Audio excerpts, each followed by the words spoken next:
Hey y'all, so y'all know mama had to get in on the fun too. Like everybody done got their makeup done today. We played around and the girls did daddy's makeup because he hit 100 subs on Twitch. Congrats, baby. So I'm like, let me play around, see if I can come up with some looks. So, of course I had to do the tried and true, like burgundy, brownish combo.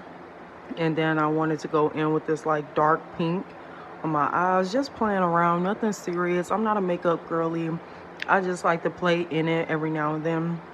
But I don't know, maybe one day I'll really take some time and energy and put into it to really become good at it. I don't know. We'll see.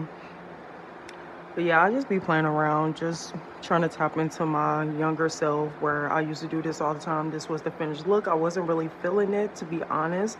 So I decided to redo the lips a different color. So I just did like this iridescent pink, and I think this came out so much better. Okay, that's it. That's all. Bye.